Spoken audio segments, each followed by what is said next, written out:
तत्पश्चात इस सम्मेलन के संयोजक श्री नौतम प्रसाद दीक्षित जो महामंत्री दूरदर्शन उत्तर प्रदेश परम पूज्य स्वामी महाराज का स्वागत करते हुए तत्पश्चात प्रांतीय अध्यक्ष माननीय संग्राम चौधरी स्वागत के लिए राष्ट्रीय उपाध्यक्ष श्री प्रेमनाथ शुक्ला परम पूज्य स्वामी महाराज का स्वागत करते हुए राष्ट्रीय मंत्री सुशील कुमार लुल्ला परम पूज्य स्वामी महाराज का स्वागत करते हुए डॉक्टर रमाकांत मिश्रा राष्ट्रीय कोषाध्यक्ष परम पूज्य स्वामी महाराज का स्वागत करते हुए राष्ट्रीय कार्यकारिणी के सदस्य डॉक्टर एस पी चौधरी परम पूज्य स्वामी महाराज का स्वागत करते हुए डॉक्टर एस पी चौधरी जनपद मुरादाबाद जो राष्ट्रीय कार्यकारिणी के सदस्य हैं स्वागत के लिए डॉक्टर आर पी विद्वान को सुल्तानपुर के निवासी राष्ट्रीय कार्यकारिणी के सदस्य परम पूज्य स्वामी महाराज का स्वागत करते हुए दिल्ली प्रदेश के अध्यक्ष श्री राम जिला परम पूज्य स्वामी महाराज का स्वागत करते हुए श्री अंगद सिंह महामंत्री दूरदर्शी जिहाद जो स्वागत करते हैं मंच के लिए ले जाए डॉक्टर राजेश राम काम की कोषाध्यक्ष श्री केशव सिंह मंत्री उत्तर प्रदेश डॉक्टर राजेश राम श्री विजय नारायण त्रिपाठी सदस्य प्रांतीय कार्यकारिणी ये श्री विजय नारायण त्रिपाठी जी श्री वतन वर्मा सदस्य प्रांतीय कार्यकारिणी आप लोग मान रहे लोग यहाँ श्री विनोद कुमार गुप्ता श्री वतन वर्मा बलिया सदस्य प्रांतीय कार्यकारिणी श्री माता प्रसाद मौर्य श्री माता प्रसाद मौर्य जनपद गुना सदस्य प्रांतीय कार्यकारिणी सूरत उत्तर प्रदेश श्री मुजाम प्रजापति अध्यक्ष बस्ती श्री मोहम्मद चौधरी अध्यक्ष फैजाबाद श्री अवधेश कुमार तिवारी सदस्य प्रांतीय कार्यकारिणी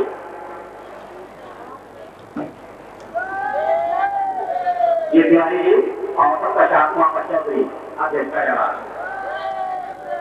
श्री राम बाबू सिंह अध्यक्ष कानपुर बिहार ये स्वागत के लिए बढ़ रहे हैं अभी समय इससे स्वागत हुआ है तत्पश्चात श्री आनंद सक्सेना अध्यक्ष Pilibhit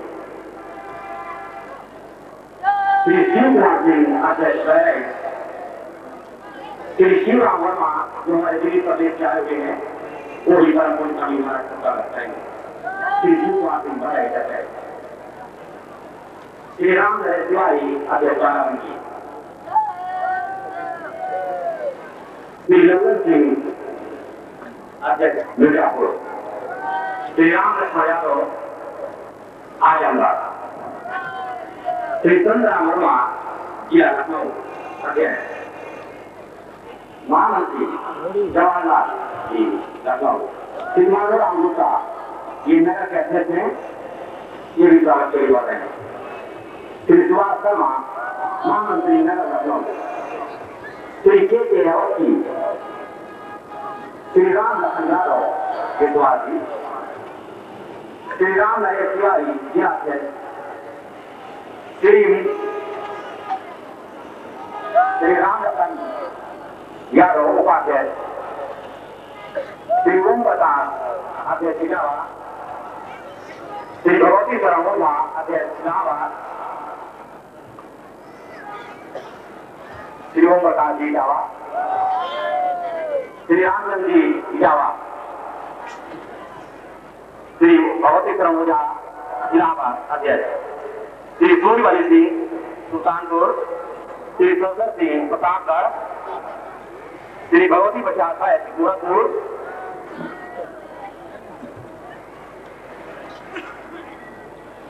Shri Ramachandran advocate Barabanki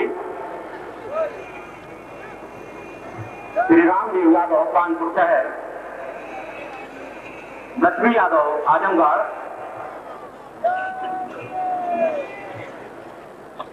doctor J P. Tripathi Gorakhpur और हमारे कुछ और कार्यकर्ता भी हैं श्री ज्योति स्टूडियो जबकि बाराबंकी ज्योति स्टूडियो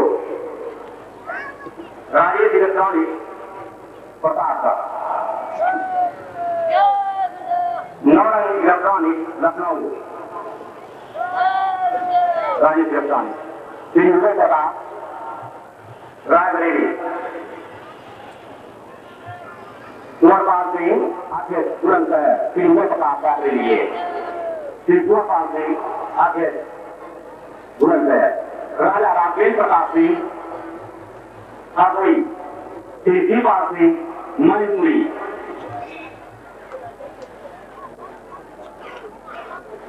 श्री कृष्ण कुमार जी ये सचिव कार्यालय उत्तर प्रदेश दूरदर्शी श्री केहरी दोहरे समस्त राष्ट्रीय कार्यकारिणी इजाबाद। वैसे अगर ये माल्यार्पण का कार्यक्रम लंबा किया जाए तो बहुत समय लगेगा। हम प्रांतीय अध्यक्ष मानिए प्रांतीय अध्यक्ष से पहले हमारे इस कार्यक्रम के संचालक मोहम्मद ईसाई जो हमारे राष्ट्रीय कार्यकारिणी के सदस्य है परम पूज्य स्वामी महाराज के चरण माला करते हुए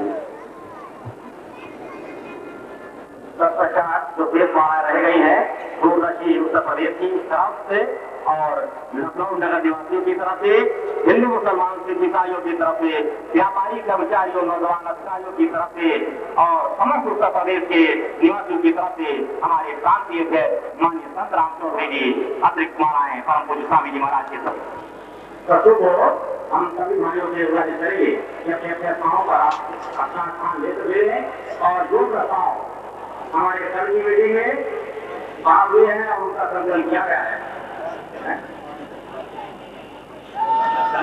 वो बाद में पढ़े जाएंगे आप स्वामी जी महाराज को सुनिए।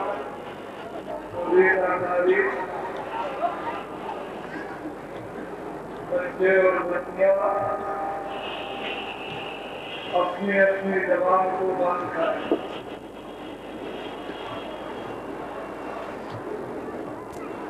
वो खुदा है और नाम है, वो गाय है, वो गुरु है, वो एक ही है। हम हिंदू मुसलमान सिख और ईसाई मोहब्बत और प्यार से उसका नाम है। आपको कभी खुदा कभी परदेश नहीं होना चाहिए। मोहम्मद साहब नहीं थे तो मोहम्मद साहब नाम नहीं, राम नहीं थे तो राम नाम नहीं, कृष्ण भगवान नहीं थे तो कृष्ण भगवान नाम नहीं, बौद्ध नहीं थे तो बौद्ध नाम नहीं। लेकिन वो खुदा, वो गाड, वो ग्रंथ पहले भी है, अब भी और भविष्य में भी है। हिंदुओं की किताबों में लिखा है कि विष्णु भगवान के दया नाम, उन्हीं किताबों में लिखा है कि परमात्मा के अनुसार। आपको संदेह करने की क्या जरूरत? जो महात्मा नाम को सिद्ध कर ले, जगा ले, वही नाम देश और मानव इंसानों के लिए मुफीद और लाभकारी।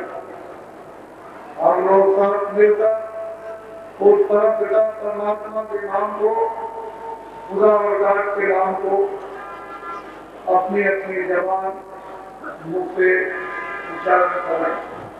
पहले मैं बोलूंगा, उसके बाद में आप।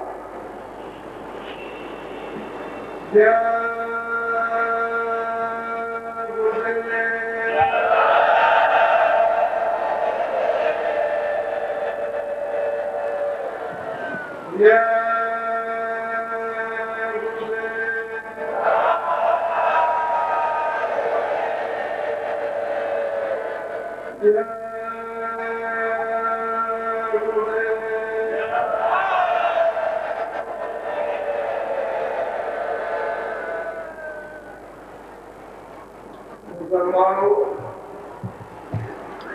हिंदुओं, सिख और ईसाइयों, ये धरती अपनी पैगंबरों और हमारी दर्शनों की है। आप सब लोग उनके बच्चे हो, उनकी संतान हो। हम सभी लोगों को ये जमीन, इस धरती की इज्जत और सम्मान करना चाहिए। अपना अपना स्वभाव, अपनी अपनी किस्मत ये समझनी चाहिए कि हमने ऐसी जमीन पर जन्म लिया, पैदा हुए, जहाँ पर हमको खुदा का यकीन, भगवान का विश्वास, महात्मा फकीरों के कलामों की याद, उनके लोगों की याद जिस धरती जमीन पर कराई जाती है, ये हमारा सबका गौरव। हम सब लोगों ने संदिग्ध और संकोच, संकीर्णता नहीं होनी चाहिए। ये मानव शरीर बड़ा अनमोल है, ये जिसको बेइज्जती है, ये बार बार नहीं मिले। उस मालिक ने, उस प्रभु ने अनेकों जन्मों की तपस्या, अच्छे देख से देख काम, आपको ये फल दिया कि जिसने मनुष्य ने दिया। इसने रूह को, जीवात्मा को बैठाया। बड़े बड़े औलिया और बड़े बड़े फकीर और महात्माओं को भेजा कि जाओ ये बता दो कि जिसमें मनुष्य छोटी मोटी तपस्या से नहीं मिलता, छोटे मोटे अच्छे कामों से नहीं मिलता, बड़े से बड़े अच्छे कामों से ये सिर्फ मनुष्य नहीं मिलता। ये आपको इसलिए दिया गया कि जब से आप खुदा से जुड़ा हुए, भगवान से जब से आप अलग हुए, अभी तक आपने अपनी रूह को, अपनी जीवात्मा को परमात्मा के साथ, खुदा के साथ नहीं जोड़ा। आने का रास्ता तो एक ही था, उसमें कोई फर्क और भेदभाव नहीं था, लेकिन आपको ये मालूम नहीं था कि जब अच्छे और बुरे काम का नियम नहीं बना था, तो जितने भी इंसान आदमी थे, तो उसकी बात को, उसकी आवाज को, उसकी वाणी को, उसकी देववाणी को, उसकी आकाश वाणी को सबके सब सुनते थे, सबको होगा, सबको ज्ञान था, सबको शक्ति थी, और भूत और भविष्य और वर्तमान का सबको एक और बोल था। लेकिन जब उन्होंने नियम बना दिया कि ये पाप है, ये पुण्य है, ये अच्छा और बुरा, और आपको ये आजादी दी, ये अधिकार आपको दिया कि अच्छा से अच्छा आप काम करो और बुरा से बुरा काम करो, तुम्हारे अच्छे काम और बुरे काम में कोई रोक टोक खुदा की तरफ से, भगवान की ओर से नहीं। जो कुछ भी अच्छे बुरे काम करोगे वो सब लिखा जाता। आपकी जबान पर, आपकी आंखों पर, आपके कान पर, आपके दिल पर, आपके दिमाग पर कोई भी बंधन नहीं। जितना भी आज करो, आज का कर दो, कल का पीछे किया, पीछे उठके आओ, सब रजिस्टर और खाते में लिखा जाए। आपको ये मालूम नहीं कि मेरा हिसाब लिखा जा रहा अच्छे बुरे काम। अगर अच्छे बुरे कामों का हिसाब न लिखा जाता तो उसको रोजे घुमाने वाला नहीं दिखता, जरूरत उसको 4 खाने 84 मछलियों की बनाने की क्या जरूरत। कोई जरूरत नहीं, पशु बनाता, वो पंछी बनाता, वो नरकों में भेजता, वो रोजे में भेजता। लेकिन उसने अपने हाथ में कुछ नहीं रखा, पूरा अधिकार और आजादी आपको दे दी। इसलिए आपको ये बात सोचनी होगी कि हम हिंदू है, मुसलमान है, सिख है, ईसाई है, सच तो एक, सच एक, प्यार एक, रहम एक, मोहब्बत प्यार एक, उसमें कोई अंतर्गत सूरज, चंद्रमा, सितारे, जमीन और आसमान एक, अपनी अपनी मुख्तलिफ भाषा में आप कुछ भी उसको कहें, लेकिन जो तंगी, जो भूल, जो भ्रम, बुद्धि का ज्ञान, अकल की कम अकली जो आप में पैदा हो गई, उसी का जो थोड़ा लड़ाई उसी की हो रही, भेदभाव उसी के हो रहे, संकीर्णता उसी की है, कतलेआम उसी का है, चोरी बेईमानी उसी की है, धोखेबाजी उसी की है। अगर तुम्हारा दिल और दिमाग पाक साफ हो जाए, लेकिन बेईमानी से नहीं, धोखेबाजी से नहीं, झूठ से नहीं, ये बताया था फकीरों ने, महात्माओं ने कि सत्य बोलना, सत्य ईमान और इकरार को रखना। जब तुम चोर करोगे, बेईमान करोगे, धोखेबाज करोगे, तुम गाली गलौज करोगे, तुम बेइज्जती करोगे, अरे मुसलमान भाइयों, इबादत कौन कबूल करेगा? तुम शैतान के सिखाने में आओगे। ये दूरदर्शी का राष्ट्रीय सम्मेलन होगा, मैं इसमें निमंत्रण पर आशीर्वाद देने आया, दुआ देने आया। मुझे कुछ देना है, आपको देना। मेरी निगाहों में न कोई हिंदू न कोई मुसलमान। आए सच्चे मुसलमानों, आज भी तुम मेरी बात को ध्यान से सुन लो। जो डांडा शहरों में बिकता है, अगर सच्चे ईमान और रहमान रखने वाले, कुरान और मस्जिद में इबादत करने वाले मुसलमानों, जिनमें सुअर की तस्वीर डाली जा रही, उस डाले को मत खाओ।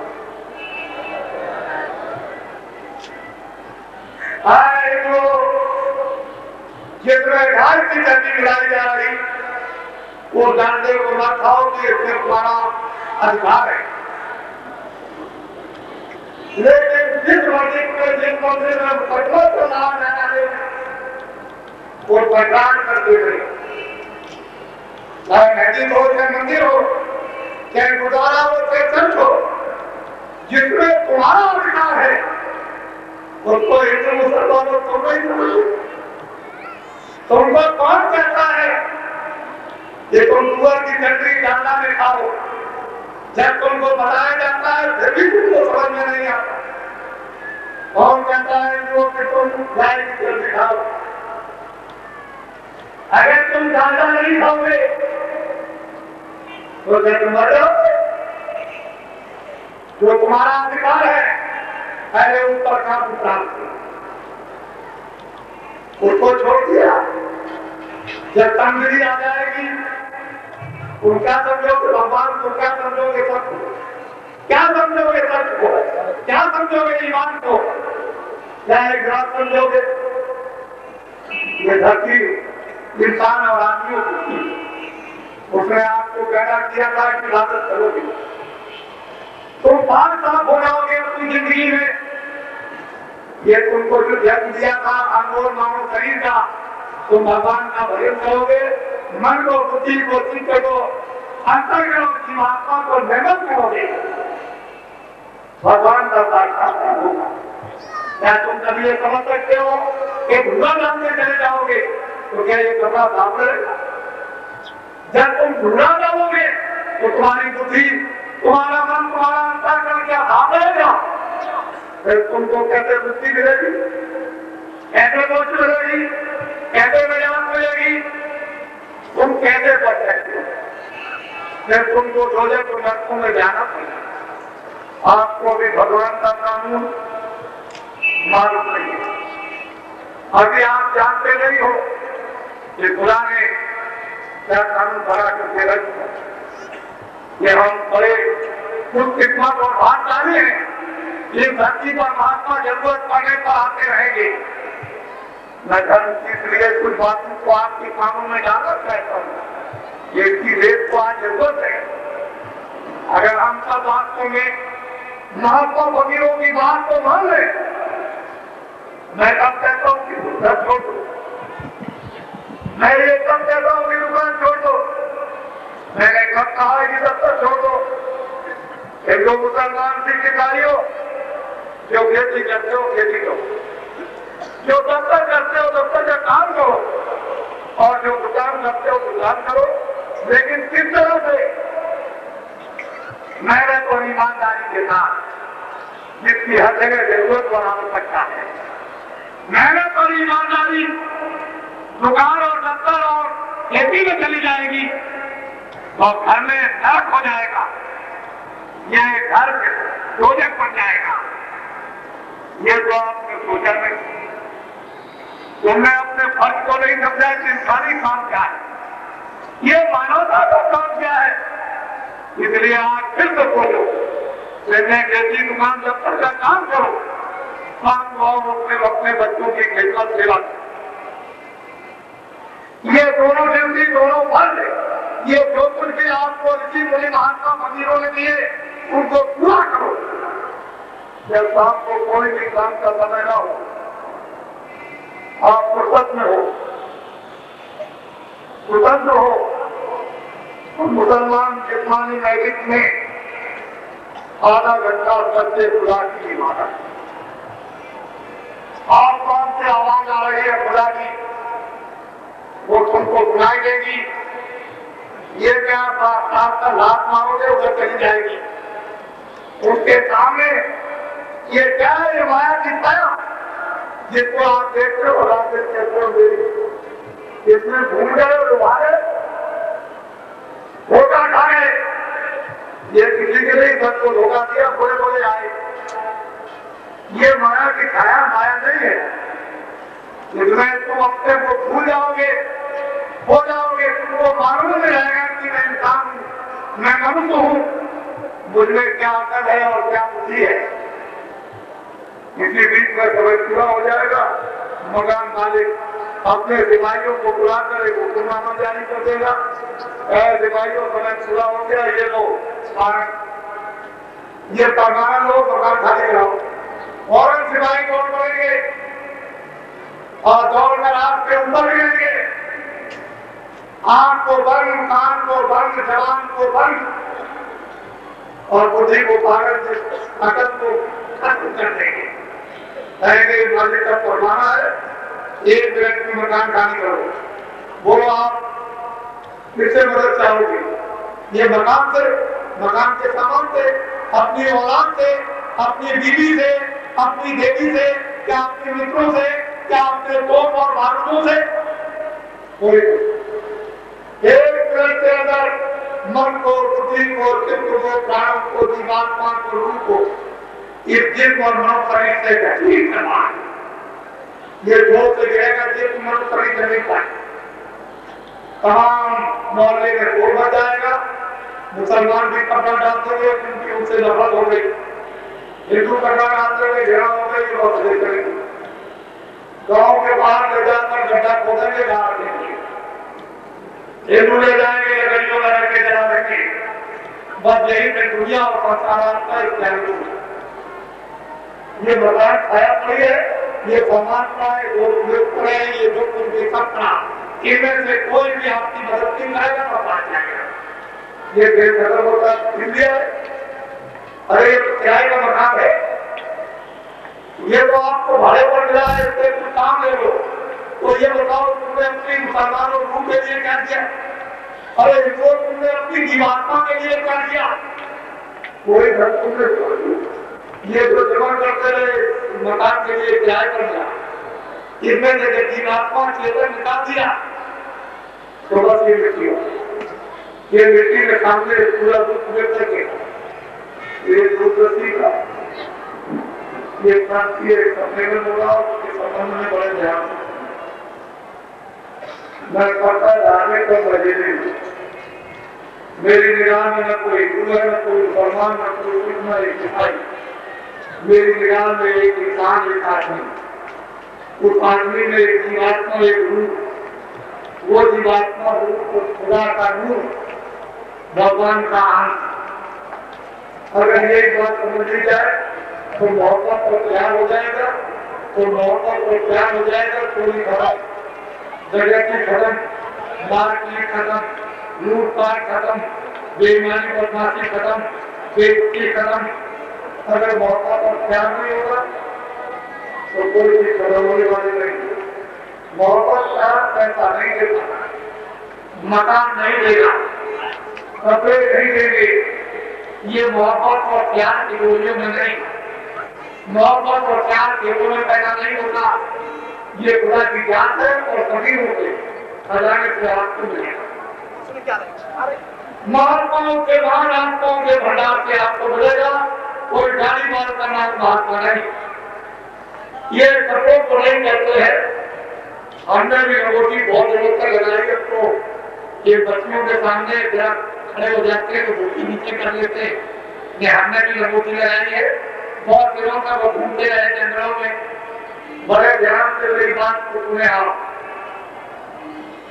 मुझसे सुनेंगे तभी काम है। ये देश में जो एक आप नया दृश्य देख रहे हो, आपने सुना होगा कि बाबा जी कितनी मेहनत कर रहे, आदमी बना रहे थे इंसान, इंसानों को फकीर और महात्मा बनाते। इंसानों के उस घड़े में, मनुष्यों के उस बर्तन में महात्मा कुछ निकाल कर भरते हैं और कुछ पता नहीं। आपको हंसिए तो ये क्या हो, मुझसे सुनो। हिंदुस्तान में 1 करोड़, ये झूठ, ये बोला, ये बात आपके सामने पहले हुए हैं। 1 करोड़ आदमियों को 100 लाख को करा दिया। क्या हिंदू मुसलमान कभी ये सोच सकते हैं कि जो तुम्हारी औलाद और तुम्हारे जो पुत्र हैं सच्चे तुमसे अगर कहो कि तुम सच्चे मेरे पुत्र मेरी औलाद हो, ये पहली बार कपड़े को उतार करके घोड़ा पहन लो तो तुम्हारा वो बच्चा, तुम्हारी औलाद ये कहेगी कि आपके तुम मेरे माँ बाप नहीं। कभी आपकी बुद्धि को ये सोचा नहीं असल से कि जिस आदमी ने एक ही आवाज में करोड़ों आदमियों को ये काट कर, तो क्या वो ऋषि मुनि महात्मा राम के वक्त में कब पागल थे? आपने कभी ढंढोरा नहीं सुना है कि वो रात और राजगद्दी उन्हें को जा रही थी और दौड़ करके आदमी आया और कहा खड़े हो जाइए, आगे नहीं जाना है आपको, न रात होगा और न राजगद्दी मिलेगी।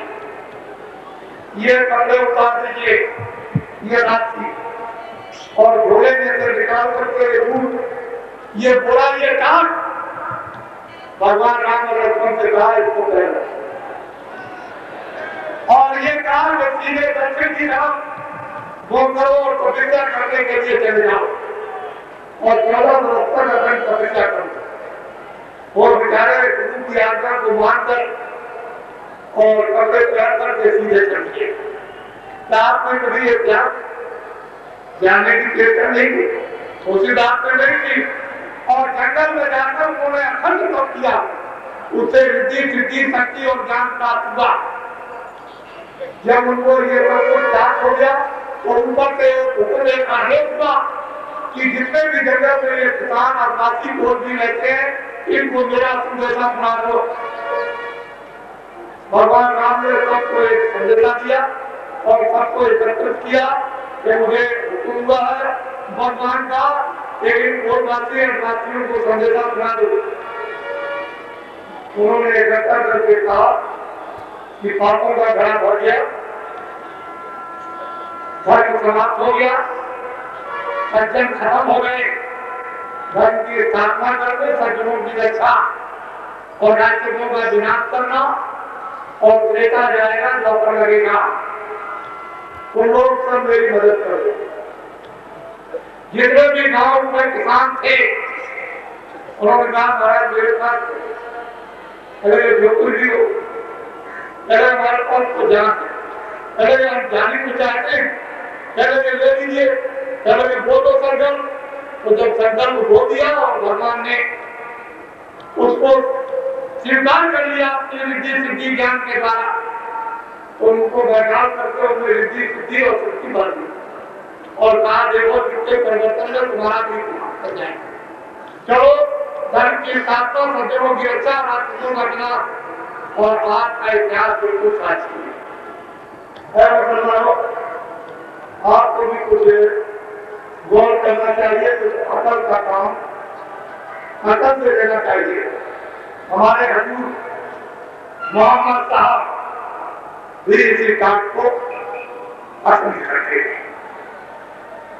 तुमको ये जानना चाहिए कि हजूर से कितना प्यार कितनी मोहब्बत होगी, कितना आदर करते होंगे। आपको समझ किसी को पसंद करते थे जो आपके सामने है, और इतना बड़ा इस्लाम का नारा जो देश में लगाया, वो इस्लाम का नारा कुछ बहुत था।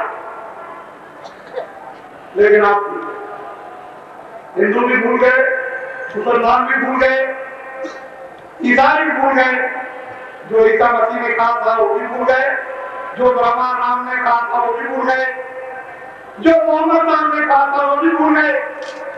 आपको सिर्फ ये जमीन पर, धरती पर उस दिन को हकीकत को जानने के लिए, वास्तविकता को जानने के लिए, रूहानियत का वो खजाना यानी हासिल करने के लिए, जीवात्मा का वो धन प्राप्त करने के लिए आपको फकीर महात्माओं के पास बड़ी स्थिति और मेरी बात को सारा देश होगा। यही से आप सुनिए, मैं कुछ अपनी जवाब से सुनाना चाहता हूँ। अभी एक बहुत बड़ा एक कारदारियों का वैचारिक 15-16 सितंबर को नासिक में लगा महाराष्ट्र में। मैं वहां भी आपसे बात के लिए ऊपर से चला और वहां पर एक संकल्प सिद्धि हुई, वो तो मैं बताऊंगा नहीं आपको। फिर एक राष्ट्रीय सम्मेलन इन कारदारियों का एक दिन छोड़ करके 20-21 सितंबर को पूरा करोड़रा चौड़ाई पर यह हुआ। ऐसा ऐतिहासिक कार्यक्रम अगर आज भी आप नासिक में जाए, सूरत में जाए, तो लोग ये कहेंगे कि ऐसा मैंने न कभी देखा, न मैंने कभी कल्पना की थी। और आपको ये जानना चाहिए कि बाबा जी से कुछ आदमी सुना, सारे देश के हिंदू मुसलमान सिख और ईसाई इस समय पर बहुत ही संकट, बड़ी तकलीफ, बड़ी उनको अंदर वेदना, परिवार की वेदना, समाज की वेदना, धर्म की वेदना, काम की वेदना, बीमारी की वेदना, जुर्म की वेदना, शैतानों की वेदना, हैवानों की वेदना, ये सब तकलीफ है जो मानव को सब पर आए तो महसूस करते। और आपके चेहरों से भी उसको ये मालूम हो रहा है, लेकिन मैं समझा उसको सबको सुना। मैं अगर कहूँ ऊपर से तो भी आपको सुनना, नीचे से कहूँ तो नीचे से भी सुनना। ये हमारा कर्मचारी जो बेचारा 600 रुपए तनख्वाह पाता है, चलो एक को ऊपर से शुरू कर दे। जब ये तनख्वाह एक को मिलती है तो घर में झगड़ा झुगड़ा करके बच्चों को डांट डूट कर 20 दिन में उसकी तनख्वाह खत्म हो जाती है। यह है बाजार की महंगाई का दृश्य। बेचारा बड़ा चिंतित रहता है। और ये मुझको बताइए कि जो 10 दिन में 1 महीने में बाकी रह गए वो कहां से आएगा। फिर इतना गाँव से कि उसके 4 बच्चे स्कूल में पढ़ेंगे, एक बच्चे पर 300 रुपया खर्च होगा, तो 1200 रुपये 4 बच्चों पर खर्चा। ये बताइए कि वो कहां से आएगा। फिर बच्चा बीमार, माँ बीमार, पिता बीमार, डॉक्टरों की फीस और दवा का दाम, बोलिए ये कहां से आएगा। इस पर आप जरा विचार कीजिए। मैं ऐसा समझता हूँ कि भारत का अर्थशास्त्री बिल्कुल पागल हो गया। अगर उसने ये कैलकुलेशन किया होता कि सबसे छोटे आदमी का गुजारा कितने में होगा, कितना मकान भाड़ा, कितना बिजली भाड़ा, कितना खाने पर, कितने बच्चों की पढ़ाई पर, कितना दवा पर, कितना एक पर, कितना शादी पर और कितना बारी पर और कितना ये कितना खर्चा होगा, 8 खाने बता भी देगा। लेकिन हमारे छात्रों ने उसको विचार नहीं किया। बड़े ध्यान को मेरी बात को आप सुने, उनका जोड़ क्या है? आपने हिंदू मुसलमानों ने अपना ईमान, अपना इकरार, अपना धर्म, अपना कर्म, इस पेट को भरे को भरने के लिए कर्म कर दिया, सारा युग कर दिया। जिस खुदा ने, जिस भगवान ने मोह और कमल दी, उसने किस्मत और प्रारब्ध को दिया था कि तो हम पर और अपने पर एक इंतजाम करना, तो आपने गलत से इस पेट के लिए आपने हाथ दामद करा दिया। गुनाहगारों, पापियों से करो, तुम इस पेट के लिए मुझको रोटी रोटी दे दो। तुम सीधे गाने खुदा से मांगते, भगवान से मांगते तो क्या नहीं मिल सकता था, लेकिन उसका एक चीज विश्वास खत्म कर दिया, इसका भी विश्वास खत्म कर दिया और फकीर और महात्माओं का भी विश्वास करा दिया। अब बोलिए, गुनाहगारों से तुम पेट के लिए मांगोगे तो और गुनाह आपके ऊपर लगेंगे और काम करेंगे, तो पापों का घड़ा बढ़ गया। क्षमा करना, ये बेचारा होता हमसे कहता है देखो, आशीर्वाद देखो, ये है अधिकारी का हाल, 2000 रुपए तनख्वाह पाते उनका भी बीच देने का। अब मैं अगर इनके लिए कुछ गलती क्या, गलती है क्या है? कोई गलती नहीं। बड़े ध्यान से सुने आप, ये हमारी दुकानें, दुकानदार व्यापारी, ये सुबह से और शाम तक अपनी दुकान में अपने मन को लगाकर, शरीर को लगाकर दौड़ कर मेहनत करते बेचारे, का पालन पोषण होगा। एक आदमी उधर से आ गए, देखो सेठ जी, ये 20,000 की रसीद ले लो, मैं अभी लौट के आता हूँ, तैयार रखा। वो बेचारा चिल्ला रहा, 20,000 कुछ नहीं, बोलो 20,000 देना। तब तक किसी दूसरे को बुलाऊं जाए, कुछ नहीं, ये 1 लाख की रसीद ले लो, अभी आओ। तब तक आया कि तुम बहुत बड़े उद्योगपति हो और तुमने करोड़ों कमा लिया, हम कुछ नहीं जानते, ये रसीद लो। वो तो फट रह गया, वो बेचारा क्या करता। फिर कितनी रिश्वत, कितनी भूख कि मैं आपको क्या वर्णन कर रहा हूँ कि बाबा जी समझते हैं। बाबा जी उस जमाने के आदमी है जब 2 पैसे मजदूरी मिलती थी और एक चपरासी को 3 रुपए महीने में तनखा, उसमें वो 2 आने 4 आने बचाता था और पूरे बच्चों को कपड़ा और खाना देता था। संध्यानिक में मेरे सामने 10 पैसे मजदूर को मजदूरी मिलती थी, 2.5 आने, और बड़े से बड़े कारीगर को सारे किया, और गुजारा नहीं कर सकता। हमने जवाब देगा कि उसके घर पर कोई आ जाए तो भूखा नहीं जाता। उसकी खिदमत और सेवा मेहमानों की होती थी, अतिथि की होती थी, लेकिन अब हमने वो जमाना देखा, ये बेचारे तमाम रिश्वत और घूस, तमाम तरह के चंदे, ये तो फट हो गए कि अरे मैं क्या करूंगा, मेरे लिए क्या, मैं मर जाऊं अपने बाल बच्चों को डुबा दूं। और ये सोचते सोचते कि किसी तरह का संसार करना, जान को चलाइए, समय को पूरा करना, तो बाजार की साफ चीजें बैठी। तुमने कभी ये सोचा कि हिंदुस्तान की आबादी कितनी है? 100 करोड़। अगर हिंदुस्तान में कोई भाई करार हो और सब संख्या की जनगणना करना चाहता हो तो आइडेंटिटी कार्ड जारी कर दे, ये 100 करोड़ 1 अर्थ से इतना होता है। 5 आदमी नीचे नहीं निकलेंगे, 85 करोड़ देश में मिट्टी में काम करने वाले किसान जो जंगलों में मिट्टी में काम करते हैं, इन बाजारों की 5 चीजें हो जाएगी। और 85 करोड़ बड़ी संख्या के आदमी जब बाजारों में सामान खरीदने आएंगे उनके खून पसीने की कमाई में। फिर उसके बाद उनके खेत में जो सामान पकेगा वो बाजार में आएगा। तो दोनों तरफ से किसान रुक गया, महंगाई में भी रुक गया और उसके बाद में जो सत्ता हुआ उसमें भी रुक गया। व्यापारियों को क्या बोले, इनका दोष क्या है? व्यापारी दुकानदारों का इनका कोई दोष नहीं। पर आए दिन है तरह तरह के टैक्स और छापे मारना, आज इस दुकान में छापा, आज उस घर में छापा, उस घर में छापा, उस घर में छापा। ये छापे हिंदुस्तान में हमारे सामने नहीं पड़ते।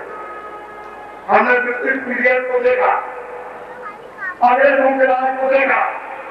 आज भारत की जनता गुजरात कर रही है, अंग्रेजों का राज करता था, उसने न्याय को दिया था। हमारा भारत खुद हो गया और कितना।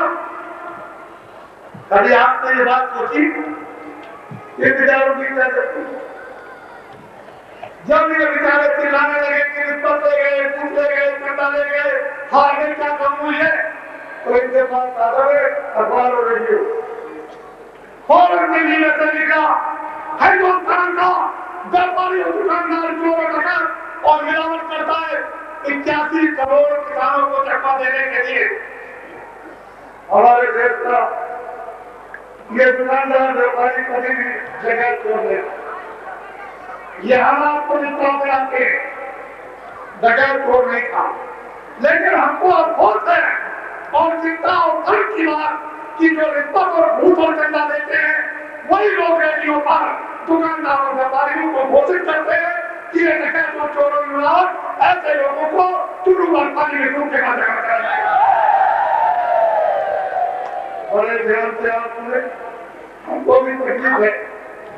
ये विचार करना, ये हमारे नौजवान खड़े जिनके पास डिग्री क्या कर सकती है, ये विचार एक करोड़ हिंदुस्तान के स्कूलों से निकलेंगे डिग्री लेगा।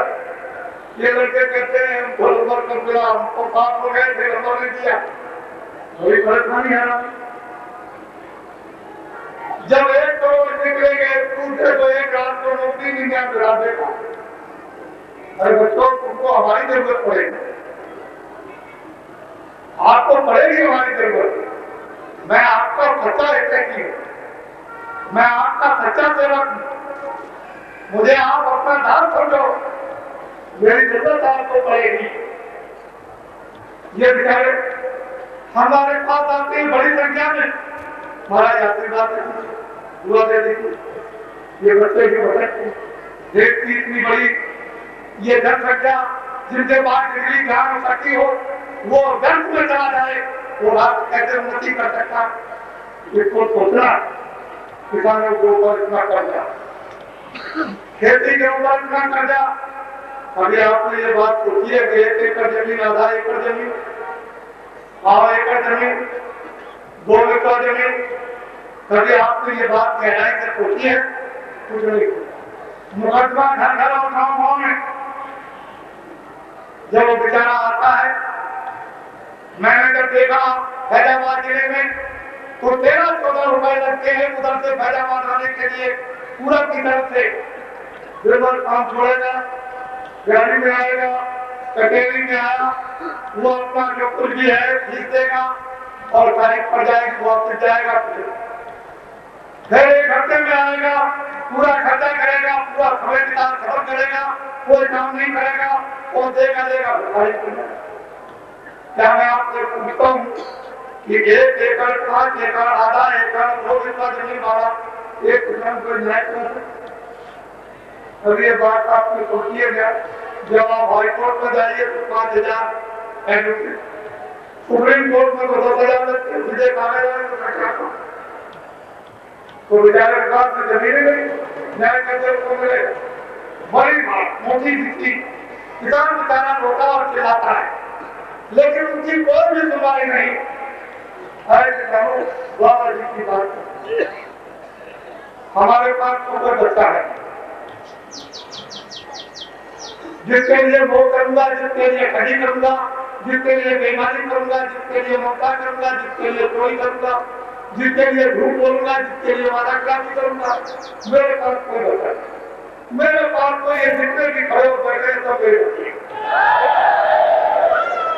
बड़े ध्यान से आप सुने, बाबा जी ये कार्य, ये कर्मचारी अधिकारी जो बड़ी तकलीफ में है, इनका 50 हो या 55 हो या 58 हो, इनकी नौकरी सब ये खत्म कर दिया। इसको काट दिया जाए तो रखने की कोई जरूरत नहीं, और इनकी सर्विस सीधी 60 साल कर दी जाए। कितने साल की कर दी जाए? 60 साल की। इनको सुन लीजिए, पहले आप सुन लीजिए क्या आवाज बना दें। 60 साल की कर दी जाए, और जब 60 पूरा करें, रिटायर होने लगे, जब दफ्तर में कागज पर दस्तखत करने जाए तो ग्रेचुटी पेंशन प्रॉविडेंट फंड उसी दिन बिल्कुल तैयार रहे, एक और लिफाफा और उसके अंदर चेक और दस्तखत करे और लिफाफा रुपया बैंक से। दोबारा दफ्तर में जाने की कोई जरूरत नहीं, कोई आवश्यकता नहीं है। बाबा जी की असली तमन्ना है। बड़े ध्यान से आप सुने, मैं अभी कुछ कह रहा हूं, बच्चों केवल एक बात इशारा कर रहा हूं, अच्छी तरह से सुनिए। बाबा जी ये चाहते हैं कि जितने भी दल है हिंदुस्तान में, उन दलों का कोई एमएलए, कोई एमपी, राज्यसभा का सदस्य, विधानसभा का सदस्य 60 साल का कार्यकाल पूरा कर ले, और 61 साल का पहला देना जाए तो वो लोग सबके साथ सीमा देकर रखते हैं। और जब रिटायर हो गए, ये जो रिटायर होना है, नई जितनी बात नहीं है, बाबा जी ये चाहते फिर से कि एमएलए हो, एमपी हो, राज्यपाल हो, विधानसभा के सदस्य और राज्यसभा के सदस्य, इन सब का कार्यकाल केवल 5 साल है, इससे ज्यादा नहीं। बोलो एमएलए, एमपी, राज्यपाल और राज्यसभा का सदस्य, विधानसभा का सदस्य, इन सब लोगों का कार्यकाल केवल 5 साल तक रहेगा, तो नौजवानों को उनको देश की सेवा का मौका मिलेगा कि नहीं?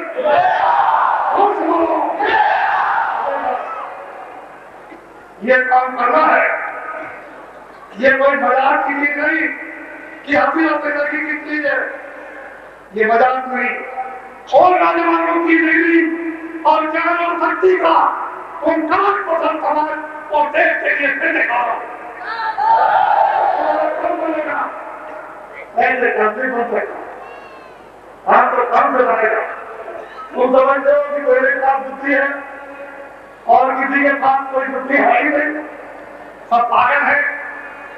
हम ये चाहते हैं कि ये जितने हमारे दुकानदारों ने पानी जो आपने उद्योगों का राष्ट्रीयकरण किया, इसकी कोई जरूरत नहीं है, सब फ्री कर दिए जाएंगे। ये सब के सब दुकानदारों को वापस कर दिए जाएंगे। क्यों कर दिए जाएंगे? कि जितना राष्ट्रीयकरण उद्योगों का हुआ है, उनमें समय खाता तो कोई बेहतर मुख्यमंत्री और प्रधानमंत्री पूरा करेगा। ये 85 करोड़ भारत जो मिट्टी में काम करते हैं, उनको पूरा करना है।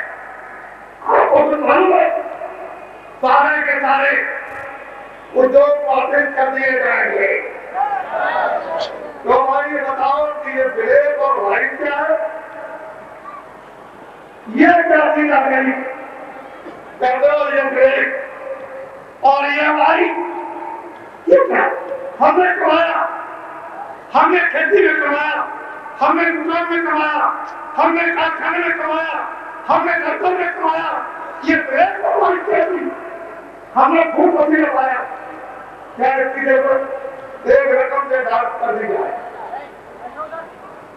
1 लाख रुपया साल में व्यापारी कमाएगा, 30,000 जरूरत, 2 लाख कमाएगा साल में 60,000 जरूरत। बाकी जितना भी रुपया घर में रखे, बाहर रखे, कहीं रखे, बैंक में रखे, तिजोरी में रखे, उनको पूरा राइट, पूरा अधिकार। जरा क्षमा करना, आपको अगर और कहीं टैक्स लगाना है तो जहां भी माल चलता है एक जगह पर आप छोड़ दो कि लोग फैक्ट्री में से माल निकला ये टैक्स लगा दिया। क्या जरूरत है आपको जगह जगह परेशान होने की टैक्स लगाने की? कोई जरूरत कोई आवश्यकता नहीं है। क्या जरूरत है किसी के घर में सामान डालने की? ये छापे नहीं पड़े। मैं हिंदू हो या मुसलमान हो छापे कितने बच्चे में घटे। जब ये दुआ हो जाए जिससे हम बाहर आए तो नहीं खा वहां तुम छापे डालोगे दुकानों में। ये क्या चोर डकैत है? अगर चोर डकैत है तो इन सब से कहा है इनकी जरूरत नहीं है। अरे नौजवानों बच्चों ये पर विचार करो कम से कम। ये हमारे देश का कितना कर्जा आपके पास रोड आज चला रहा है। हम सुनते हैं कानों से हमको तो कोई ना कोई रास्ता निकलता और क्या है। अब तो हमने सड़क याद कर दी। आपको अभी क्या मालूम? देखो किसानों तुम जाकर ये संदेशा सब जगह पहुंचा देना कि टैंकर का कर्जा ट्यूबवेल का कर्जा नाली का कर्जा भैंस और बैल का कर्जा खाद और गेहूं का कर्जा और दवाओं का कर्जा जितना किसानों के ऊपर 36 साल का कर्जा लगाऊंगा ये सब कर्जा ये काम डालिया आपको माफ कर देंगे। अब मेरी बात मैं 60 से बहुत ऊपर मेरा नंबर आने वाला है। मैं तो 60 से बहुत ऊपर चला गया क्योंकि जब सत्याग्रह नहीं हुआ था तो मैं मौजूद था। जब 30 साल तक सत्याग्रह चुका था मैं मौजूद था। गांधी महात्मा को 48 में गए 36 साल हो गए लगभग मैं अभी मौजूद हूँ। मैं तो 60 से बहुत ऊपर हो गया मेरा तो नंबर आ गया। इसको ध्यान में रखना मेरे पास कोई बच्चा नहीं और मैं 60 से बहुत ऊपर हूँ मेरा नंबर आने वाला नहीं। लेकिन ये जो आपके सामने ये जो करोड़ों को जो कार्य करना है देखिए इसको बोलने के लिए बात होना पड़ेगा। तुम लोग गाँव गाँव में जाओ और जल्दी से जल्दी घर से निकल कर जो आपको नासिक के खूबसूरत ने बताया है कि तुमको मुसलमान जो भाई जो हिंदू भाई जो सिख और ईसाई सबके पास जाओ सबकी इज्जत करो आदर करना तुम्हारा काम।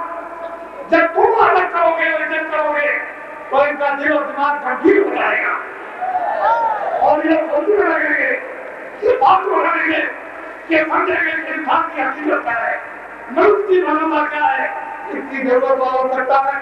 तुमको एक नबी एक रास्ता तक पेश करना है। न तुमको मुसलमान समझना न तुमको हिंदू समझना न तुमको ईसाई समझना न तुमको सिख समझना। उनको एक इंसान एक आदमी सभी धर्मों की सभी देव धर्मों की मेरी होते मंदिर होते हैं गिरजाघर होते हैं गुरुद्वारा सबकी इज्जत को देखा जाए। हम ये जानते हैं लोग अपनी अपनी मस्जिद में अपने कौन तरीके से हिंदुओं को क्या बोलने की जरूरत है क्योंकि इबादत उसी की वो है तो एक ही। तुम अपने कौन तरीके से जो समझते हो अपनी सुगमता से कि मेरा एक तरह से भगवान का बदल है वो समझते हैं की प्रार्थना करूंगा वो सुगमता और सरलता में से समझते उपासना करे वो गुजारे में दूध ग्रंथ का पाठ या नाम की कमाई करे लेकिन सरकार से एक मसला उनके पास पूछ रहे हैं रोटी और रोटी पूछ रहे मैदान तो मेरे बड़े ध्यान से मेरी बात सुने। अभी को मैं केवल इशारा करना मैं कुछ कह रही हूँ कहने का बात तो सुने आएगा इसलिए वो बात था। नौजवानों मैं दिन से ये कहता हूँ कि जब भी आपको स्कूल से डिग्री मिले उसके लिए ऐसी व्यवस्था होनी चाहिए कि 1 महीने आराम करो दूसरे महीने में आपको काम मिल जाएगा। सारे राष्ट्र का विकास होने लगे। हमारे देश का नौजवान डिग्री ज्ञान शक्ति को जब लेकर के टूट जाएगा, इतनी बड़ी जब शक्ति, ये सारा राष्ट्र किसी को कहते हैं वैसा किनको कहते हैं। असली बात यह है कि न्याय मिलता नहीं। अधिकारियों को दोष कैसे लगाया जा सकता है, क्योंकि इनको काम नहीं करने दिया जाता। अगर इनको काम करने का पूरा इनको अधिकार विधान के मुताबिक मिल जाए, क्या जरूरत है चोरी लड़ाई झगड़ा झूठ धोखा बेईमानी ये सब फैसला कर देंगे कराती। लेकिन जब इनको अधिकार नहीं मिलेगा, जिनके ऊपर कोई दोष लादा नहीं जा सकता। हम जानते हैं जिनके पास बुद्धि है, हम ये जानते हैं जिनके पास कला होता है, हम ये जानते हैं उसको समझा भी सकते हैं, उसको सजा भी दे सकते हैं, उसको छाव भी कर सकते हैं। लेकिन जब इनको अधिकार नहीं मिलेगा तो हम ये सब जानते हैं, हमको ये सब कुछ मालूम है, हमने वो जमाना देखा, इसलिए वो आज का जमाना देखा और आगे का भी जमाना देखेंगे उसको, इसलिए एक बात को जो लोग अधिकारियों को छोड़ देते हैं, वो लोग वो सोचे सकते कि जो बड़े बड़े रहनुमा जो देश का संचालन करने का ठेका लेते हैं, वो कितना झूठ बोलते हैं। जो लोग अपने को कहते हैं देश बोलते हैं, हम देश की सेवा करते हैं, वो समय आने पर देश को छोड़कर भाग जाएंगे, चले जाएंगे। हमारा देश है, हम यहाँ पैदा हुए, हम ऐसी जमीन और धरती पर पैदा हुए, लिखियों मुनियों साधु संतों फकीरों की, हम इनको प्यारी भूमि को छोड़ के क्यों जाएंगे? क्योंकि ये कर्म भूमि है, बाहर की भोग भूमि पे नरक को धोने को जाओ, कर्म भूमि से जो कर्म करके उत्थान करो, और ऐसी भूमि सबसे छोड़ के जाएंगे, हम तो ये करेंगे। हमको तो ये बहुत मौकों को प्यारी है, हम क्यों छोड़ेंगे? जिनको तो आपको ये पहुंचना चाहिए, वो बड़ी मोटी बात थी। मैं चाहता हूँ कि बच्चों को भी हौसला दें, ये किसानों का भी भला, इन दुकानदार व्यापारियों का भी भला, इन कर्मचारी अधिकारियों का भला हो। कोई ऐसा रास्ता सामने लाकर के खड़ा कर दिया जाए कि ऊपर प्रेम के मोहब्बत के साथ हम लोग चलने को बात हो जाएंगे। जब आराम मिलेगा, जब सुख और शांति मिलेगी, तो सब लोग उसी पर दौड़ पड़ेंगे और चलने लगेंगे। इधर से भी आग लगेगी, इधर से लगेगी। तुम कहोगे कि जब आगे समय खराब आने वाला तो बाबा की आपकी पूरी सजेस्ट किया, तो मैं पहले से बनाए देता नौजवानों बच्चों, ये जो टाट करेंगे इनसे कुछ सबक बन जाओ। जो देश में आज बच्चों को ये जो टीका लग गया है मुद्दे और बदमाशी का, इनमें भर्ती हो जाओ। आप टाट मत करना, आप टाट मत करना, सड़क पर जाओ और एक सड़क पर आ जाओ। मैं जनता को विश्वास दिला दूं और तुम अपने माथे का ये कर्म बोला और देश पर वो जवाब की डिग्री ज्ञान और शक्ति का लोगों के सामने पेश कर दो। ये क्या बन जाए, सदियों लोग याद करते हैं। तो हनुमान को पूछते हैं, तो मोहम्मद साहब को पूछते हैं, तो राम और कृष्ण को पूछते हैं, तो मौत और मालिक को जो पूछते हैं। उन्होंने अपनी काम का तो लोगों के काम कर दिया। आज लोग मत्थर बनाते हैं, उनको सीधा करते हैं। इसलिए नौजवानों के लिए भी, इन किसानों व्यापारियों और कर्मचारी अधिकारियों के लिए ये मुंबई और अहमदाबाद बड़े बड़े कारखाने मुंबई में भी आए। पहले महाराष्ट्र की रोटी रोटी मिलेगी, क्या बंद हो गए? ऐसे नहीं, ये रास्ता ऐसे नहीं। इसलिए न्याय मिलेगा नहीं, रक्षा मिलेगी नहीं, व्यवस्था नहीं आपके सामने ठीक होगी। सबकी गाड़ी में आग लग जाए तो ये बताओ कि आपकी बुझाने कौन आएगा? गाड़ी में सबकी आग लग गई, अपने अपने बुझाएंगे कि आपकी कोई बुझाए? वहां दिल्ली में आग लगी हुई है, तुम्हारी कौन बुझाएगा? आपको वहां लगी हुई है, बुझाएगा कौन? पाकिस्तान, बांग्लादेश, लड़का जितने भी भारत के चारों तरफ के हमारे मुल्क हैं, ये लड़ने के अभी योग और सामर्थ नहीं। लेकिन यहाँ रोज कहा जा रहा कि हमको विदेश से खतरा है और देश में आग लगी हुई है। ये करता है बहू, ये करता है तुम्हें। इससे जीवन को आप लगाकर ठीक से रखोगे तो ये आपके समाज की सेवा करेगा। और जब इसने भूगोल को उतार के आपसे अलग कर दिया तो यही बहुत यही बड़ी बड़ी परंपरा को बढ़ सके। कभी आपसे ये बात नहीं होती हमारा देश को कोई अभी खतरा नहीं। जब खतरा होगा तो मैं खूब बोलते रहूंगा, आप क्यों चिंता करते हो? लेकिन ध्यान भटकाने के लिए लोग ऐसे बर्तन देते हैं कैसे बढ़ाना, ऐसी बड़ी बड़ी पृथ्वी पर बैठकर आपने पूरा नहीं कि आंध्र प्रदेश में सरकार खत्म हो गई, महीनों का समय बीत गया, लोगों से पूछा गया तो 3000 लोगों ने कहा आपको मालूम है। लीजिए राष्ट्रपति हमला करने लग गए, नारे लग रहे थे, पे कैसे मालूम हो गया? जो महीनों में नहीं मालूम हो सकता और 1 मिनट में मालूम हो जाए तो भारत रेडियो के साथ काटो।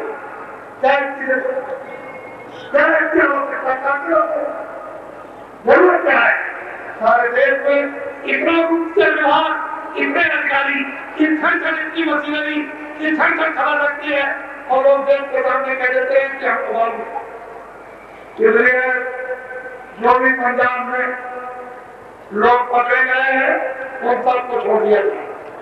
बोलो आप लोग कह दो पंजाब में तो पंजाबियों को छोड़ दिया जाए। वो देखिए आप उधर देखिए। अच्छा नीचे करो हम ये कहते हैं कि भारत का जो विधान लोगों ने महीने महीने में जो बदल दिया है, खंडित कर दिया, दूषित कर दिया अपने स्वास्थ्य और मनोबल के लिए, जिससे किसी को न्याय रक्षा नहीं मिल सकती। हम ये कहते हैं कि संपूर्ण भारत का विधान पेड़ों के नीचे काट के बना गया है। बोलो अगर भारत का विधान बदल दिया जाए तो सब ठीक हो जाएगा। यही बात सीधी बात। ऐसी मंत्रियों में ऐसे लोग और कानूनों में कि हिंदुस्तान की 85% जो खेतों में काम करती है वो किसान भारत के संविधान को जवान परिणाम करने और उनको रखने। मैं तुमको विश्वास करता हूँ कि सबको न्याय मिलेगा, सबको रक्षा मिलेगी और सबको काम मिलेगा। कोई भी एक आदमी यही घूमता हुआ नजर नहीं आएगा और कोई कारखाना नहीं होगा। लेकिन भारत का संविधान बदल दिया जाएगा। वो देखिए आप लोग नोट कीजिए इसको, ये नोट कीजिए, ये सावधानी खड़ा हो जाओ, नीचे हाथ को इधर से खड़ा हो जाओ, सावधानियों को देखो। मैं कुछ नहीं कहूंगा इनकी तरफ, ये जो कुछ भी कहेंगे ये सब कुछ करेगा। अगर इन्होंने मुझसे कह दिया होगा कि किसानों का संपूर्ण खेती का कर्जा 36 साल का काम कर दिया जाएगा तो ये सारे बात। और मैं जो कुछ बदल दे दूंगा, किसानों 36 साल का पूरा कर्जा तुम्हारा खेती का काम कर दिया जाएगा तो मैं इनसे बात पहले करा दूंगा और तुमसे बैठा के पूछूंगा कि 36 साल का कर्जा तुम्हारा माफ हो गया कि नहीं। अब ये मत पूछो कहां से आएगा, ये मत पूछो, ये पूछने का समय नहीं है क्योंकि आपको ये बात आज कोई मालूम नहीं। इतना विदेश से कर्जा लिया कि जितने तुम्हारे 5 कदम पर तुम्हारे माँ के पेट बच्चा होगा उस पर जितने शरीर परिवार होंगे उससे ज्यादा कर्जा। देश का कर्जा विदेश का कर्जा कैसे दे सकते? ये सोचो, देश की नागरिक हालत आपको मालूम नहीं। हम समझते हैं पेट्रोल के निर्माणियों 100 रुपए किलो चाय मिलेगी। मैं एक ऐसी चीज बता रहा हूं, अगर नासिक भी हो तो मारोगे नहीं, लेकिन 100 रुपए किलो चाय मिलेगी। और किन्हीं में बता दूं कि उनका दाम क्या हो जाएगा तो आप तो पागल हो जाओगे। 100 रुपए किलो चढ़ा है और उस पर भी आपको मिले बड़े ध्यान से बाबा जी की बात को सुने आप।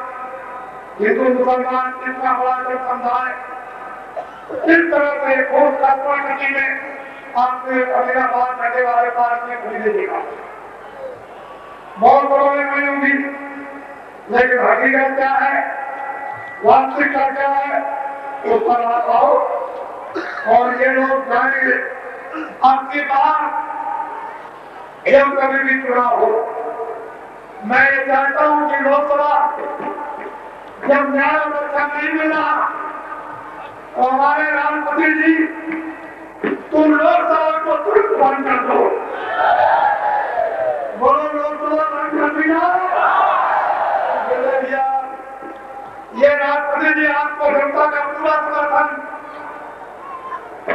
ये देखो आप इस जनता की तरफ मैं ऐसे मैं जनता से पूरा समर्थन दे दूँ।